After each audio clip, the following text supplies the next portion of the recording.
Fat Matt's Garage. Hey guys, Fat Matt here. So I got another fucking problem. I got my springs on. It sits a little higher in the ass.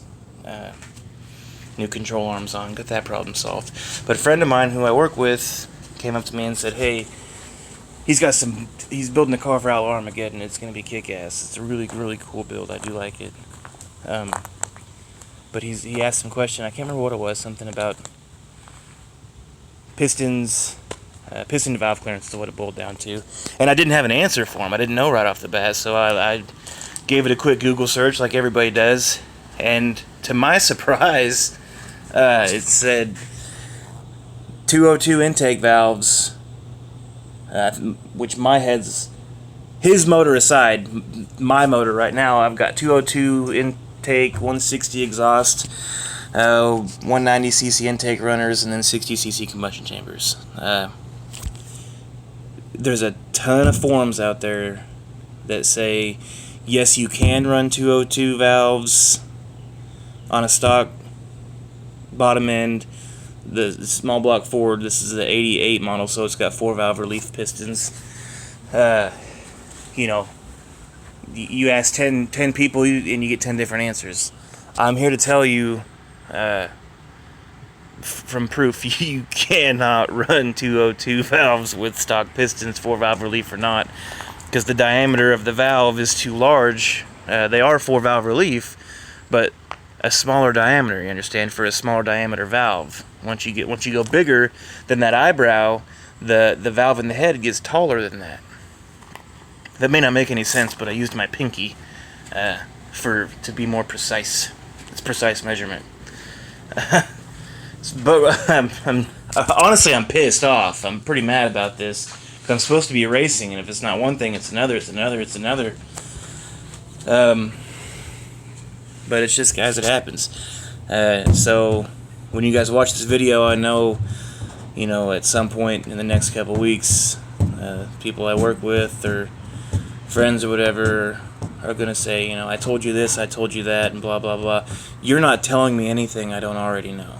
I hate to tell you that, but the fact is I actually know what the fuck I'm doing. And, I'm not a professional by no means. This is a case in point. I chose not to clay the pistons. I chose not to measure it because I'm used to small block Chevys, and I've never ran into that problem on Chevys. And I guess Fords they're just different. Everything's different. It's just a learning experience. This is my first, balls deep Ford build ever.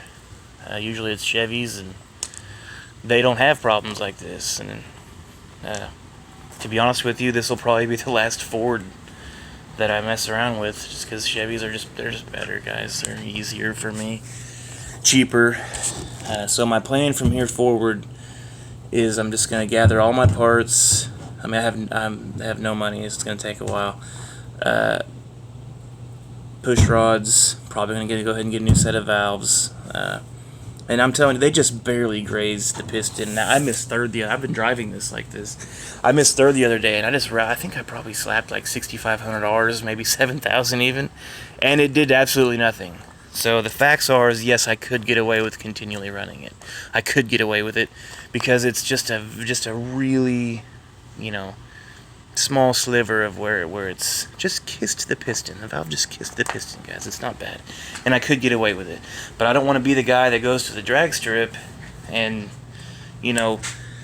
knowing there's an issue or a potential catastrophic failure and then blowing the motor up, just open it up right there on the track, and then I'm that asshole. And then you guys have to wait on me because of my mistake, something I knew going into it that, this could happen. Now, any motor can blow up, but I know there's a potential issue here. I know it could potentially, if I was to miss a gear, could, just blow it up on the track. And then people have to wait for me. I don't like that. I don't want to make my problems your problems, or who's ever there that day. They're there to have a good time, not to fucking have to wait for me. So I'm gonna go ahead and pull the heads and fly cut the pistons, put new.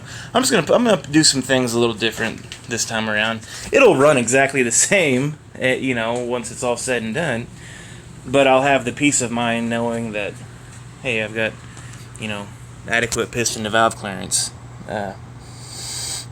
Again, this is what happens when when you cut corners. I'm a little disappointed in myself. I knew better, you know, but I chose to just throw them on and go. You know, I had a case of the fuckets, or you know, whatever the case was. But this is what happens, guys. You can't run 202s and small block Ford stock bottom end. Rather, you got flat tops, 4-valve relief or not. You can't do it. There's just no way around it.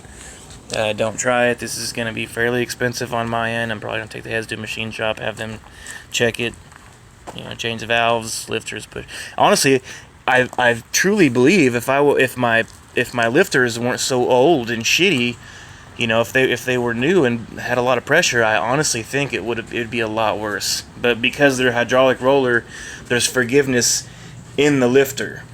So when, on what rare occasion, the piston touched the valve, or valve touched the piston, whatever you want to look at it, that the lifters, like, because they're hydraulic, it compressed them.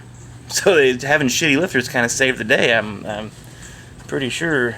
It still sucks, but we'll get it going, guys. We'll get her out there. I'm gonna, you know, take top end apart this weekend. I'm probably not gonna pull the motor. I haven't quite decided yet. Fly cut the pistons and get everything ready, and then when I can afford to get my parts and put it back together, we'll put it back together. You know, this is just something I do for my enjoyment. Not to be the fastest guy out there, not to be the smartest guy out there, and you know, just this is what I enjoy doing. So, what's taking it apart one more fucking time? Who cares, right? Yeah, make some cool videos along the way. Anyway, outside of that, you know, suspension outback's done.